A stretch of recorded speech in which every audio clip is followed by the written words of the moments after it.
Ó, tem um torcedor invadindo o gramado. Torcedor invade o gramado. Na verdade, tudo de errado que acontece no Corinthians sempre salva pra mim. O time não faz gol, é culpa do Cássio. O time não joga bem, é culpa do Cássio. Toma um gol de pênalti, é culpa do Cássio. Então... eu tava no banco aqui no Corinthians, volta até o titular. Tava num momento vida louca aí da minha carreira. Sensacional mais uma vez o goleiro corintiano. Quando a gente fala de Cássio Ramos, não tá falando só de um goleiro qualquer.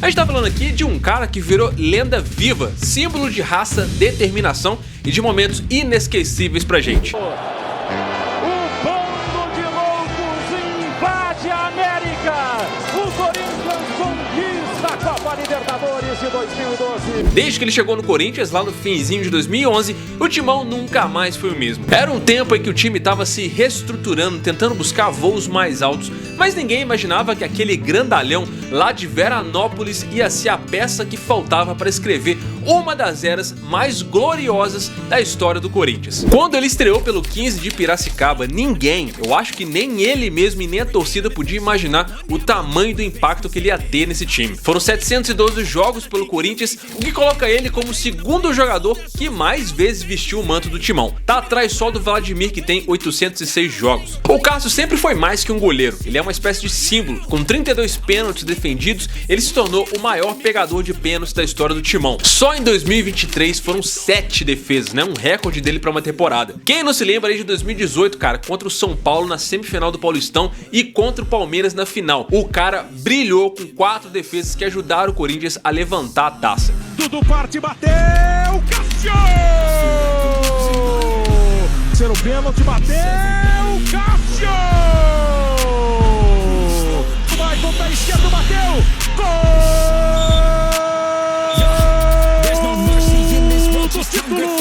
Foram 4 paulistas, 2 brasileirões, Libertadores e Mundial, ambos em 2012, e a Recopa Sul-Americana. A última taça dele foi a do Paulistão em 2019, com uma vitória em cima do São Paulo. Foi o 30º título do Timão no Paulista e o 3º seguido. Mas, mais do que números e títulos, o que fica mesmo é a conexão do Cássio com a torcida. Ele fez a Fel sorrir, se emocionar e acreditar quando tudo parecia perdido. É um cara que se entregou de corpo e alma pelo Corinthians. A despedida até que doeu bastante, né? Mas é impossível não respeitar o legado que ele deixou pra gente. Essa história começa em 6 de julho de 1987, lá em Veranópolis, no Rio Grande do Sul, que foi quando e onde ele nasceu. Ele começou a trajetória dele no futebol pelo Grêmio em 2006. Um ano depois, já dava os seus primeiros passos com a camisa da seleção brasileira, mostrando talento no Sul-Americano Sub-20 e também no Mundial Sub-20. E ó, não tinha como não reparar nesse cara, né? Ele tinha uma presença muito imponente com seus 1,95 m. Era aquele goleiro que você olhava e já pensava, caraca, mano, esse cara aí vai longe. Com só 20 anos, ele foi vendido para o PSV Eindhoven, da Holanda. A ideia era até muito boa, né? Mas a realidade, infelizmente, foi outra. No PSV, ele mal teve espaço. Ele estreou só em 2009 e para ganhar rodagem. Aí ele foi emprestado para o Sparta Rotterdam. Mesmo assim, quando ele voltou para o PSV, ele continuou bem encostado, porque a posição de titular era do sueco Andreas Isaksson, que não dava brecha para ninguém. Depois de 2 anos praticamente sumido do futebol europeu, o Cássio aí decidiu mudar os rumos da vida dele. No finzinho de 2011, ele reincidiu o contrato com o PSV e voltou para o Brasil. Até não posso falar, mas já tem um clube já acertado no Brasil. Eu não posso falar o nome, mas o importante para mim é jogar agora. Então no Brasil eu vou ter a chance de voltar e jogar. Então no primeiro momento é isso, voltar a jogar, mostrar que eu posso ser titular, que eu sou bom e posso jogar em alto nível. Foi aí que o Corinthians entrou nessa jogada, apostando em um goleiro que na época não era assim tão conhecido por aqui. Quando ele chegou lá em 2012, a situação também não era assim das mais fáceis. Ele começou como terceira opção, porque o Corinthians já tinha o Júlio César e o Danilo Fernandes. Era um período de adaptação, de ficar ali, ó, só esperando por uma oportunidade para ele poder mostrar o que ele podia fazer em campo. Tu vai vir pro Corinthians, tu vai ser o goleiro do Corinthians em setembro, só que tu vai estar um pré-contrato, só não pode vazar nada. Eu cheguei, o Júlio era goleiro titular e eu fui buscando meu espaço, mas eles não queriam nada atrapalhar, eles contrataram. Foi mais uma aposta, tá? Uma aposta do Andrés, que o Andrés era o presidente, foi ele que bancou, e na época eu lembro quando eu fui apresentado que ele foi muito criticado. Desconhecido, um clube de tanta pressão pro Corinthians, mas Aí no final das contas deu tudo certo. Ele foi apresentado oficialmente só em fevereiro e a estreia veio no dia 28 de março no jogo contra o 15 de Piracicaba pelo Paulistão. O Timão ganhou por 1-0 com um time misto escalado pelo Tite. E apesar de ter dado seus primeiros passos com a camisa do Timão, o Cássio voltou para o banco logo depois, enquanto o Júlio César seguia como titular. Só que um dia as coisas começaram a mudar. Um dia o Júlio César começou a cometer alguns erros em sequência e o Tite percebeu que estava na hora de dar uma chance para o gigante gaúcho. E essa chance veio no jogo contra o Emelec pelas oitavas de final da Libertadores. O Cássio foi seguro, fez defesas muito importantes e ganhou de vez a titularidade de forma muito merecida. Daquele momento em diante ele começou a escrever a sua história como um dos grandes ídolos do Timão. E teve a defesa do Cássio contra o Vasco, que é um daqueles momentos marcantes que vão ficar gravados na memória de todo mundo. A defesa dele foi quase um gol de tão decisiva que foi pelo momento também. O estádio ficou no silêncio tenso, todo mundo esperando o que ia acontecer. Tu ganhar 1 metro de campo era uma batalha, cara. Que o maior adversário que nós tivemos na Libertadores foi o Vasco. O Vasco vinha com tudo, né? O Diego Souza tava vindo na cara do gol e se o Cássio não fizesse aquela defesa, a história podia ser bem diferente dali pra frente. O jogo já tava no finzinho e o Vasco, que já tava pressionando, podia ter dado a virada e segurado a onda. Aquele lance ali podia ter mudado a história completamente, mas aí o Cássio, gigante como sempre, estica o braço e faz aquela defesa monstruosa. Jogou em cima do Diego, olha a chance do gol. E a gente não tinha noção que não tinha ninguém sobrando. E o Alessandro vai e chuta e a bola sobe pro Diego. Primeira coisa que eu pensei, falei, cara, vou sair, é muito rápido. Tenho a noção, cara, acho que sair não dá. Aí, cara, eu vi um pouco pra trás e tentei olhar pros dois lados pra ver onde eu tava. Aí ele veio, eu tentei me posicionar, olhei pra um lado pro outro, posicionar, quando eu vi ele já tava em cima. Aí eu esperei, aí quando ele definiu, eu consegui usar meu tamanho, que foi muito importante, explosão, e consegui desviar. Eu desviei e tava molhada, ela deslizou no toque que eu dei, ela deu força na bola e ela saiu do rumo do gol. Aquela bola parecia certa, mas o cara fez o impossível. A defesa dele não foi só um reflexo de qualidade, né, mas também de uma leitura de jogo excepcional. Depois disso, veio o gol, a virada e o avanço na Libertadores. Então, todo mundo parou, né, cara? O estádio ficou quieto, os jogadores dentro do campo pararam... Se eu não me engano, ninguém tentou correr atrás do Diego Souza, a não ser o Alessandro. Isso. Aí o resto do time tudo parou e eu saí andando pra ver, né?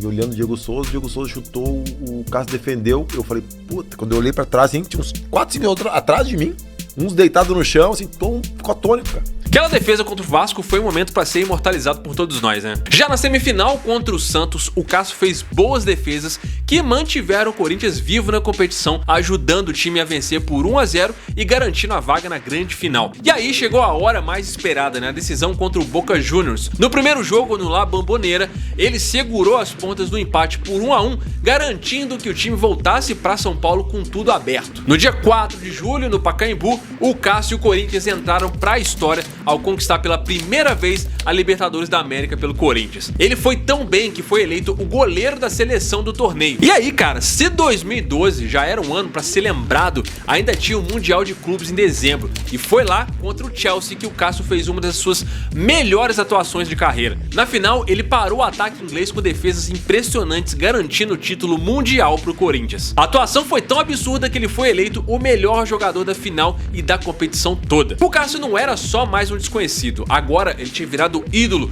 com defesas que não só salvaram jogos, mas também carregavam a alma corintiana em momentos decisivos. Depois de um 2012 histórico, o Cássio seguiu construindo a sua trajetória no Timão. E em 2013 ele começou o ano com reconhecimento internacional, ficando em 7º lugar numa votação de melhor goleiro de 2012. Apesar disso, ele teve dificuldades no Paulistão, jogando pouco por causa das lesões que ele tinha. Mesmo assim, ele voltou a tempo das oitavas de Libertadores e mais uma vez contra o Boca Juniors. E no dia 19 de maio, levantou o troféu do Campeonato Paulista. Não bastasse isso, em julho ele foi campeão da Recopa Sul-Americana em cima do São Paulo, reforçando seu papel como um dos pilares desse time. Já em 2014, o Cássio chegou numa marca importante. Ele fez 100 jogos pelo Corinthians numa vitória contra o Bahia de Feira pela Copa do Brasil. Ele também renovou o contrato até o final de 2018, garantindo a permanência dele no Corinthians. Mesmo sem título sob o comando de Mano Menezes, o Cássio foi destaque no Brasileirão, formando uma dupla com Paulo Guerreiro. Já em 2015 ele viveu altos e baixos. Ele começou o ano errando no clássico contra o Palmeiras, quando quando foi expulso, mas acabou dando a volta por cima um mês depois, defendendo um pênalti do Rogério Ceni no clássico contra o São Paulo. Ainda assim, nem tudo foi positivo. Na Libertadores, ele falhou num jogo contra o Guarani, que acabou eliminando o Corinthians. E acabou que essas oscilações aí fizeram parte da torcida começar a questionar a titularidade do Cássio. O Cássio passou por altos e baixos entre 2016 e 2021, mas consolidou ainda mais a história dele no Corinthians. Em 2016, ele já quase tinha saído do time, porque houveram algumas negociações para ele ir pro Besiktas e até uma possível volta pro Grêmio. Quase foi. Só não foi porque o Andrés tomou a frente lá e foi uma fase que para mim foi difícil. Acabei perdendo minha posição e acabei oscilando muito e as coisas não fluíram bem. Eu não sei também se eu indo pro Grêmio ia melhorar. Mesmo assim, o ano foi bem conturbado, mas o Cássio acabou terminando como titular, alcançando 250 jogos pelo timão. Em 2017, ele voltou a brilhar. Começou o ano na Florida Cup, levando o Corinthians à final e foi decisivo no título do Paulistão, levantando a taça como capitão em casa. Mais tarde chegou a marca de 300 jogos e ainda ajudou o time a conquistar o Brasileirão, mostrando que continuava sendo peça-chave no elenco. No ano seguinte, no Paulistão, ele brilhou na final contra o Palmeiras, defendendo 2 pênaltis e garantindo mais um título estadual. Chegou à marca de 350 jogos pelo clube e foi essencial para evitar o rebaixamento no Brasileirão, com atuações memoráveis, como no jogo contra o Botafogo. Ele também foi eleito o melhor goleiro da Copa do Brasil, mesmo com o Corinthians ficando como vice. E já em 2019, o Cássio renovou o contrato até 2022 e atingiu novos marcos, como o jogo 400 com a camisa do Timão. Levantou mais uma taça de campeão paulista e terminou o ano com 450 jogos. Foi um ano sólido, mostrando que a experiência só tornava ele mais confiável. Já o ano de 2020 trouxeram aí alguns desafios. Ele teve uma atuação brilhante contra o Palmeiras no Paulistão, mas enfrentou várias críticas depois de algumas goleadas, como aquela sofrida contra o Flamengo. Depois de um choque de cabeça contra o Goiás, ele precisou ser hospitalizado, mas logo voltou a jogar. Apesar dos altos e baixos, a diretoria demonstrou total confiança nele, afastando qualquer possibilidade de saída. Já em 2021, o Cássio começou o ano defendendo pênaltis e se firmando cada vez mais como lenda do clube. Chegou a 500 jogos, 100 clássicos e ainda se tornou o goleiro com mais partidas sem levar gols. Foi eleito o melhor goleiro de 2020 numa votação popular e acumulou marcas impressionantes, como jogar pelo Corinthians em todos os países da Conmebol e superar ídolos históricos com o número de jogos. E aí mesmo com momentos difíceis, o Cássio seguia mostrando por que era e é um dos maiores ícones da história do Corinthians. Em 2023 ele chegou a 650 jogos e virou o maior pegador de pênaltis da história do time, ultrapassando o Ronaldo Giovanelli. Na Copa Sul-Americana ele brilhou nas penalidades contra os Estudiantes, garantindo o time nas semifinais. Brilha o muro, brilha o goleiro do Corinthians, já manda a responsabilidade e o prejuízo pro outro lado. Já em 2024, o Cássio atingiu a marca de 700 jogos, mas acabou enfrentando muitas críticas por causa da queda de rendimento. Depois dele ser substituído pelo reserva Carlos Miguel e demonstrar um esgotamento emocional e físico, ele acabou optando por reincidir o seu contrato em maio. Ele diz que o peso das críticas e a dificuldade de permanecer no Corinthians foram decisivas. Foram 712 jogos pelo Corinthians, se firmando como o segundo jogador com mais atuações na história do clube, além de conquistar 9 títulos, incluindo a Libertadores e o Mundial de Clubes de 2012. Eu sabia que ia ser assim, acontecia sempre sobrar pra mim. Se eu tomar um gol de pênalti hoje é falha minha. Eu erro, eu vou te falar, tô indo até em psicólogo, psiquiatra, porque tá foda, velho. Difícil. Tem apanhado nem um cachorro. E pode botar a culpa em mim, cara, não tem problema, velho. Eu sou ser humano. Eu sou igual, uma hora a conta vem assim com todas as situações. Mano, quando o Cássio falou que tava saindo do Corinthians, muita gente ficou surpresa. Tipo, o cara tava lá já há mais de 12 anos, né? É praticamente um patrimônio do Corinthians. Mas ele mesmo explicou que o ciclo dele tinha acabado. Ele falou que tava tranquilo com essa decisão e que olhava pra trás com muito orgulho de tudo que ele tinha conquistado. Dá pra sentir que ele queria meio que sair por cima, com respeito e com tudo muito bem resolvido. E eu achei que nesse momento era o momento de eu seguir, ter um novo desafio na minha carreira, sair bem, sabe? Se você olha pra trás, você olha por tudo, eu tentei fazer meu melhor pro Corinthians em todos os momentos, mas eu achei que nesse momento de encerrar um ciclo, né? Eu acho que, você encerrar, são 12 anos e 5 meses, não é uma situação, e eu achei que nesse momento era o momento de a gente terminar o vínculo nesse momento.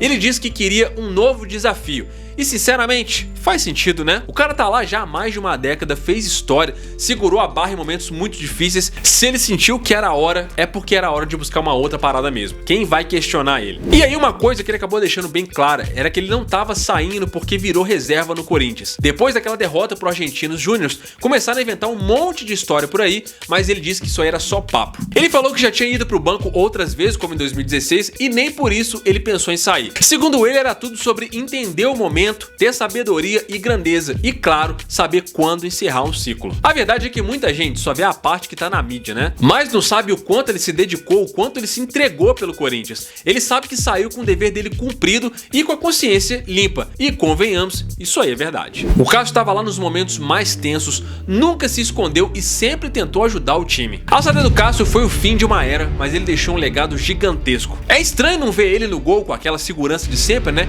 Mas a verdade é que todo mundo sabia que uma hora isso ia acabar acontecendo. E enquanto o Renato se põe como o fim de um dia, um outro começa muito promissor. Lá vem Gustavo Souza! Obras na batida!